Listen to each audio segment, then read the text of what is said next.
This emotional episode of the Managing Madrid podcast is brought to you by Canopy by Hilton, Philadelphia Center City. Real Madrid will be playing against Salzburg in Philadelphia, and when you make the trip for that game, make sure to book your stay at Canopy by Hilton. Located in Philadelphia's lively Midtown Village, the hotel blends 19th century charm with modern convenience. They're steps away from the PA Convention Center, Reading Terminal Market, and Independence Hall. Grab a complimentary Canopy bike to explore the area and enjoy the 24-hour fitness center and free Wi-Fi. So when you go to check out Real Madrid's game against Salzburg in Philly, make sure to book your stay at Canopy by Hilton, Philadelphia Center City. And with that being said, the final La Liga post-game show of the season, we're going to break it down, and it's mostly just wiping away our tears after what we saw. Let's do it.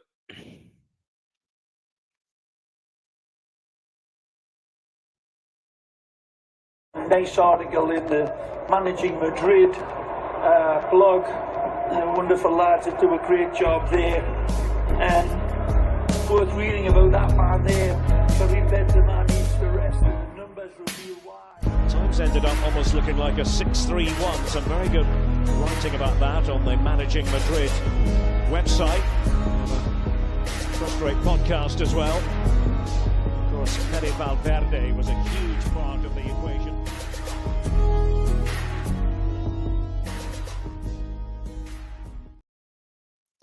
All right. Well, Carlo Ancelotti has just finished speaking in the center of the Bernabeu. This is after the final whistle. Luka Modric is speaking. The farewell tributes are going on. We could have waited until it was all over, or we could have just recorded and kind of just watched it all together and caught up on it later. And if you want the latest, go to Managing Madrid's Twitter account, go to managingmadrid.com. First, a shout out, because this is a day celebrating legends. Our friends over on moji-mates.com have put together a discount code for us, and it's called Legends. So go to moji-mates.com, use code Legends for 25% off. Obviously, you can go get a Carlo Ancelotti shirt today. You can get a Luka Modric shirt. You can get a Lucas Vazquez shirt.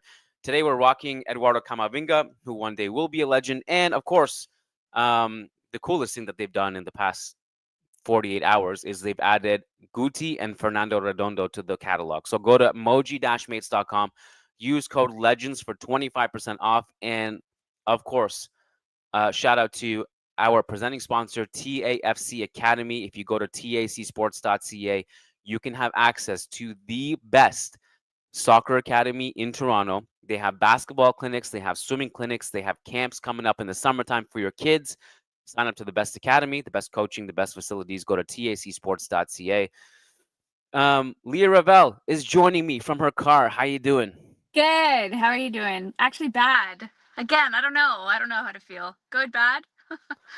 Yeah, you have to celebrate and just accept that it was a sucker punch right in the feels.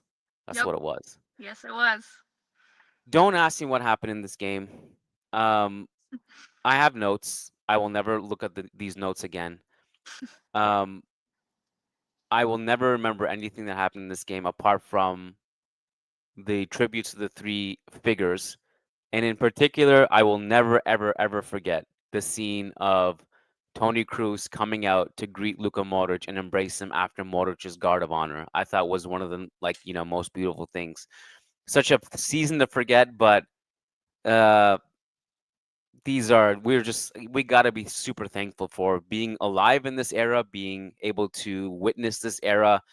And, we have to deal with a shitty season, so be it. But this was a great reminder of what has been achieved and what an era it's been, to be able to reflect on it this way. And, for those of you guys who want the full tributes to Modric and Ancelotti and Vazquez, we recorded an entire podcast. It's up.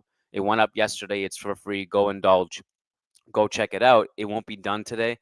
But to be able to just reflect on it after such a bad season and seeing those images, man, it hit me. It hit me hard. So What do I'm just after gonna, I mean, Ancelotti had, some nice words to say. Obviously, kind of center stage at the Bernabeu. No one left the stadium at all, and everyone just was waiting for Carlo. Obviously, Carlo can't sub himself in and out, so they had a special tribute for him after the game, and he took the podium and he spoke about how thankful he is to Florentino Perez, who obviously himself was also emotional in the stands, and he was talking about kind of reflecting on just previous memories. Leah, he was talking about Benzema's 3 goals against PSG, Rodrigo's brace against City, the assist that Modric had against City, or sorry, Chelsea, the Trivela, the outside of the boot. He talked about Joslu's 2 goals against Bayern, and just was going over how thankful he was for everything. And I think that's part of the cool thing about Carlo was like, this is his last game at the Bernabeu, and as a Real Madrid manager, and he could have also just went over all of his achievements, and he didn't. He just deflected to all of the teammates and what they did. And that's Ancelotti. That's a great summary of the kind of coach that Ancelotti is. It was, he's leaving, and everything was about what the players did for him, and that's just his humility shining through. Yeah. Yeah, I think what a way for him to look back on his career also and remember those moments. In both stints for the club, he had like some of the most memorable Real Madrid moments of all time were with him.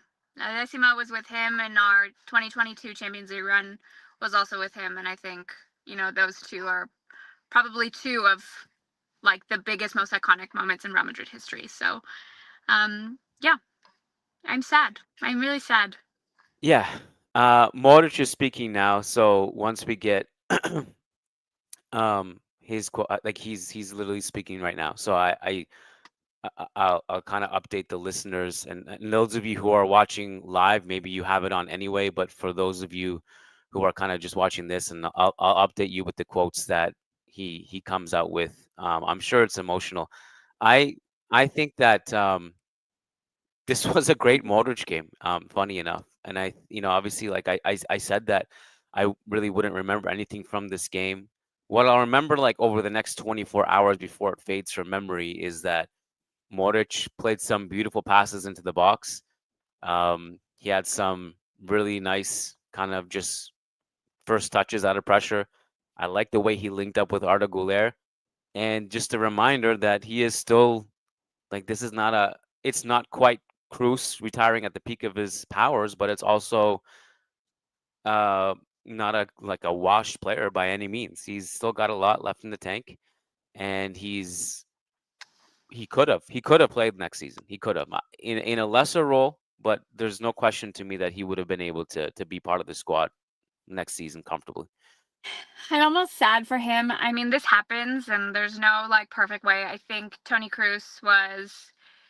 It's not a quick decision. Do you know what I mean? So to us, it looks like Tony Cruz like planned it all strategically for last season to be his last. But I think, there was also some luck there that we were as successful as we were. I'm sure his retirement was planned long before we won the Champions League. So I think, the stars kind of fell into place for him in his retirement. And it's not always that easy. But I do wish we had a better season for Modric to have his sending off. Like it does suck that it does suck that this is the season that we had, and Modric has to leave with that in his memory and not, last season. Yeah, Um, I completely realized something that we can act. Look, you can see this is live. Florentino Perez bawling his eyes out, Modric leaving the field, and I completely realized we can literally stream this along with the podcast so people can watch it. I won't turn the audio on, but this is a live look of what's happening. Modric currently bowing out to. now I'm gonna cry.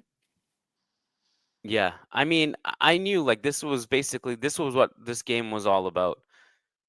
And the scene of also like it was a nice touch that the Real Sociedad players, his family, his kids, his wife, the scene of the Real Sociedad players also lining up to be part of the Guard of Honor.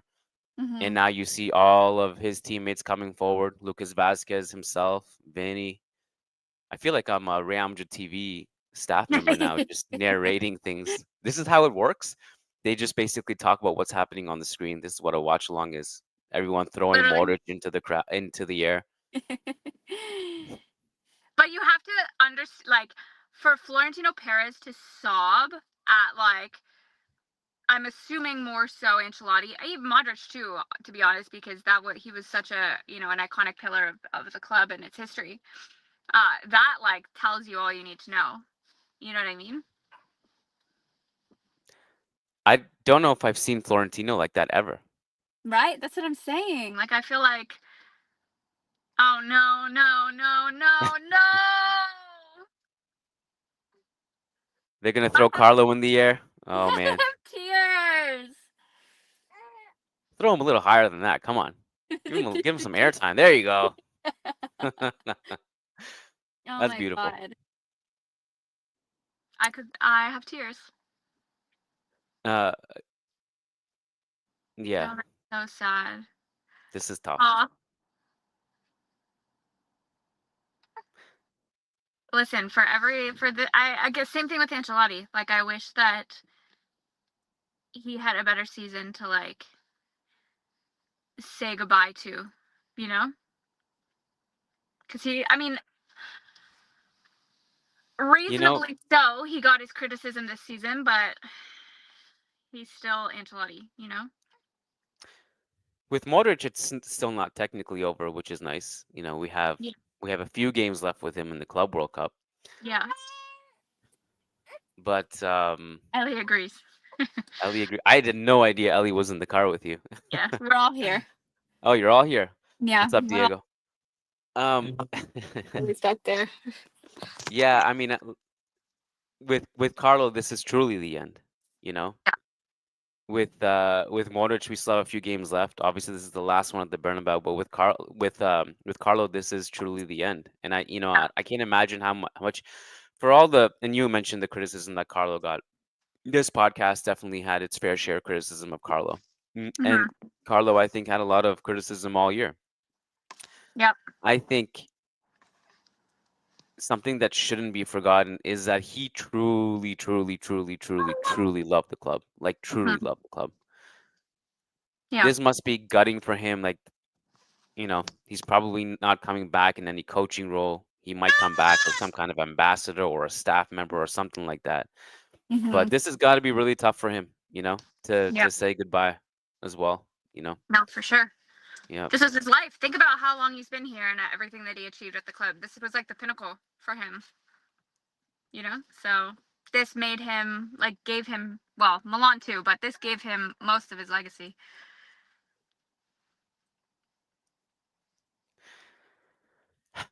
So Yeah. do you think that this is the end for Modric, or do you think he goes elsewhere? He's got to go elsewhere. For sure, right? Yeah. He Croatia? has to. I mean, Tottenham? if he wants to play the Club World Cup, he has to Yeah. keep himself. It's kind of like I don't know where he goes. That's the thing. You remember when Bale wanted to play? Was it the Euros or the World Cup? That last tournament, he Yeah. went to the MLS just to basically stay active Yeah. and so that he can stay in shape. He's got to play if he's going to play in the next World Cup. No question. Yeah, Yeah. true. Oh, yeah, you're right. You're right. You're right. You're right. Because that's for years. So do you think he goes, like, yeah, back to Croatia? Or do you think he goes, imagine going to Tottenham? I don't know where he goes. I really don't. It'll be interesting. I think he's still, with all due respect, and I think it's a really cool thing to end your career at the boyhood club like a Mhm. Zagreb. I think he's still too Good. he's too good for that still. Yeah, Yeah, I think so. agreed. Like he was good enough he was good enough to play for us next year. Like he's good enough Yeah. to play for Real Madrid in the squad. Like that's how good he still is. He's pushing 40. He's gonna be 40 this summer. It's Yeah. insane. It's That's a really, ridiculous. it is ridiculous. But that's a really good point. Is that why I forgot, honestly, about the World Cup next year. So Yeah, it's interesting that he didn't. Do you think it was more the club's decision then, rather than I his? think it was the club's decision. Yeah, Gotcha. yeah. Yeah. Which is weird because I remember saying this last year. If there's anyone in Real Madrid history that deserved to stay as long as you want, like 1 year renewals, basically like lifetime contracts, it would have been him. For sure, yeah. It would have been him because he's still playing at such a high level. He Yeah. was happy to take a back seat. I think he would have been fine taking a pay cut, taking a lesser role next year if needed. Um, I think it would have been cool. But I mean, once all this emotion is said and done, there's also a different discussion to be had, which is Chabi may want to bring in an entirely new midfielder. If they go for someone, I think they have to sign someone. Again, it's not a discussion for today. I think they have to sign a midfielder this Yeah. summer, given the situation. Ceballos and Camavinga are unfortunately injured for half the year, and Hmm. Modric is gone, and you need bodies. And Hmm. even if Goulier takes the leap and starts playing in midfield, I thought Goulier had a great game, by the way, today. This is another one that, again, this game doesn't really matter what happened in this game apart from what's literally on the screen right now. But I think we have to sign someone. I think we Yeah. do. Yeah. Side note, I'm sad for Lucas because I feel like he deserves his moment too, and he won't get it. And like you could tell when he was coming off the standing ovation he got, he had tears. Like shed a few tears, and it's like I mean these two obviously get more of a moment, of course, but for Lucas Vazquez that dedicated so much of his life to Real Madrid, also I'm sad that he doesn't get a moment in front of the fans. Vallejo too. Well, yeah, I have like a 30-second Jesus Vallejo monologue lined up for this podcast, but I think with as much as I love Vasquez, if it was just him leaving today, do you think he would have been getting this kind of tribute after the game? I don't think he would have. If it was just him, no, yeah, no. no, I think basically, I think the way we honor these guys, it was like kind of appropriate to the degree that yeah, they um they basically need to be honored. Uh, yeah. Also, I tweeted about this yesterday, but I feel like we talked so much yesterday and today about Ancelotti, but we have to also remember the second Ancelotti. David, Yeah, Davide. yeah, Doye. Mm, Because I feel like he is underrated, and a lot of what happened in the last couple seasons was also thanks to him. I think they had a good kind of mesh, a good balance of Carlo's approach. But I think you mentioned yesterday, or it was Lucas, I don't remember. But I think it was you that mentioned that Carlo has like a very old school approach. And he said that like he didn't have all this technology and everything yeah, first time. And I think Davide is where a lot of those new fresh ideas came from as well. So I think it's important to give him his flowers and mention him also in this farewell. yeah. How come Cruz is not? Oh, he is. Cruz is in the photo. In the Yeah, photo they just took, right between Militao and Carvajal. it's cute that everyone is there. I have a friend that's also a Real Madrid fan. He just sent me a text message. I've never cried this much, bruh. Yeah, this is. I mean, I think just the fact that Cruz is there makes this so Yeah, special. And I mean, I think this truly does feel like the end of an era. I know, like we often say that, like once every legend leaves. yeah. We said it after Cristiano left. We said it after Ramos left. We said it after uh Casemiro left. Mhm. We're gonna say it now. We said it with Cruz. We said it with Modric now and Ancelotti now. I think this is truly the end of an era. Like this Yeah, truly is to me was like the seal of Carvajal is the last remaining link, obviously, yeah. but the fact that they're leaving together, No. beautiful. This is a really special moment. Um, Right? and I think uh, you and I, Lucas, we spoke about it yesterday, but like next year, the captain is Fede Valverde. That's like the true beginning of a new era. Yeah. No, it is. I'm excited for him because we'll have our although they can never be replaced, we'll have our new KCM and our new BBC. in 10 years, and we'll be watching this again and crying again at their retirement, which is crazy to think of. But uh, so sad, man. There's Jude. Yeah, I just wanted to also say that I are you ready for my Vallejo monologue? Let's hear it. Well, this is my Vallejo thing. It's a pretty sad career, all things considered, for Jesus Vallejo. And I don't know how it happened, but one of the things have been wrong about was my prediction of Jesus Vallejo when he was a Spain U21 international and was one of the most promising defenders to come out of Spain. I could not have foreseen the way his career went. He was the captain of Real Zaragoza at the age of 18. He went to Eintracht Frankfurt and was one of the best center backs in the Bundesliga. Came back and this is right in the feels. Modric and Cruz. Um, and Carlos speaking to Real Madrid TV pitch side now. Whoever went to the Burnabout today, despite the league being over, got their money's worth. By the way, so I'm happy for everybody who was at the Burnabout tonight. Um, Facts. back to Vallejo. So he comes back from Frankfurt, and he comes as this guy who's probably going to, usher in the next era of center backs, and from just such a promising player, had played now in a couple of different schemes and was comfortable in the Bundesliga and so good with his defensive reads, was a ball playing center back. And then he went on a couple loan stints at Wolves, which were disastrous, and then he went to Granada, which was disastrous, and then he just got destroyed by injuries and mental health stuff. And he just never recovered. And now he's 27, I think. He is a really good dude. I'll just put it out there. So I just wish him the best. I hope that he can close the rest of his career strongly. Great. That's it. That's my Jesus Vallejo. You have to Uh, feel bad for the guy. Like, he started well, and then it was just a progressive decline, and he turned into a big meme.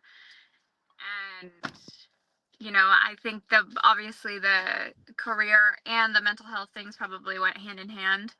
Um, yeah, it's unfortunate for him. So hopefully he's still young. So if he goes elsewhere, maybe he can, turn some things around. But you mentioned David Ancelotti. He just popped up on the screen there for a second, but there are a few things that I'll be looking out for next season. One is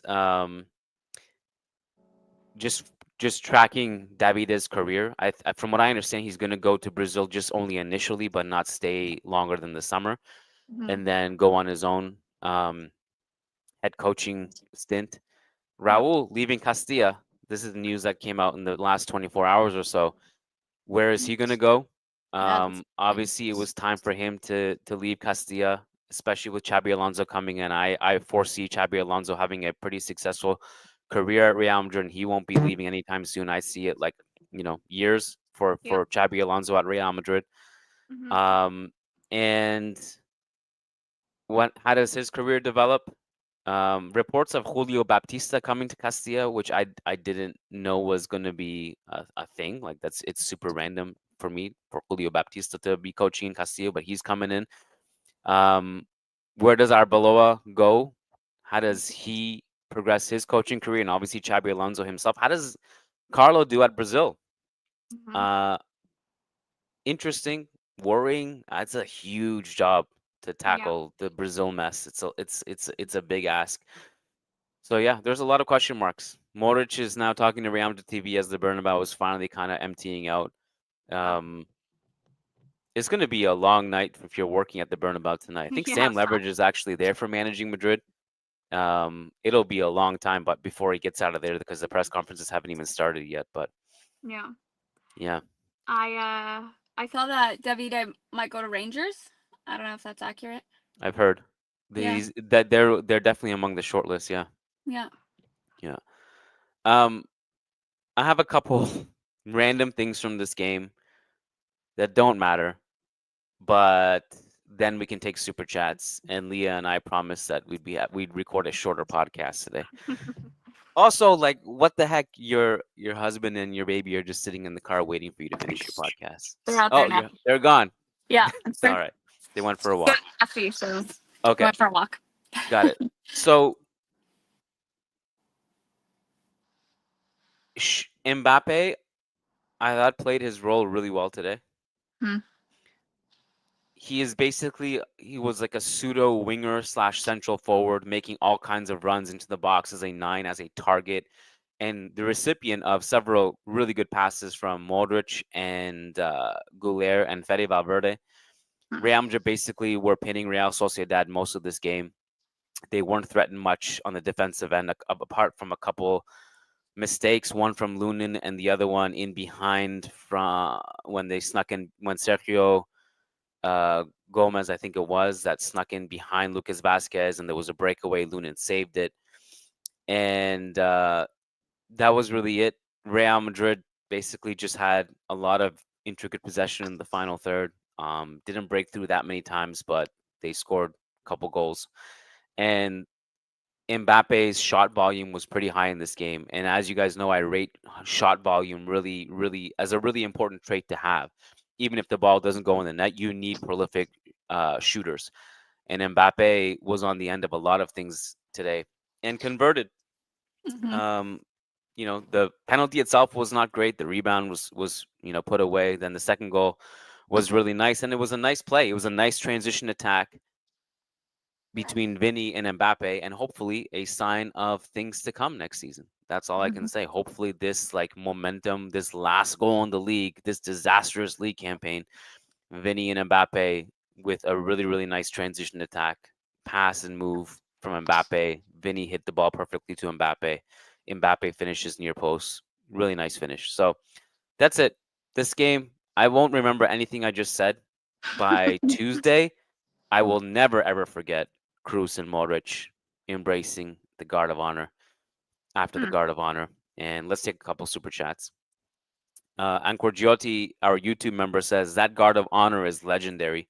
I don't remember anyone having higher respect from opposition than Modric. Everyone loves him. Cruz greeting him was insane. The best midfield duo to grace this team. What a ride it has been. Side note: Yeah, Modric got a standing ovation literally everywhere he went. Every away stadium. Insane. as he should. I mean, Hmm. I think I think it was last season, before the season started. Um, I put out this thing regularly on managingmadrid.com where I write out rather tactical observations. I accompany it with clips and stats. And I made it a point for these last 2 years to include Modric and Cruz in as many as possible because I didn't know if it was going to be the last one. And so I think between that and then the fans, opposing stadium fans, recognizing that this might be the last time they see him, Hmm. I'm just super not to gloat or anything, but I'm super thankful I get to see him in the Club World Cup in person, Yeah. um, for at the very least 3 more times, Hmm. and maybe more or less. I don't know if maybe he's not going to play every game. I don't know, but yeah, just ending on this thing this season was nice, Leah, and not Great. um, just on a terrible note. It was nice. Yeah. Bernabeu is pretty much empty now. Few of the Grada fans remaining. And I'm assuming everything's moving towards press conferences and mix zone now.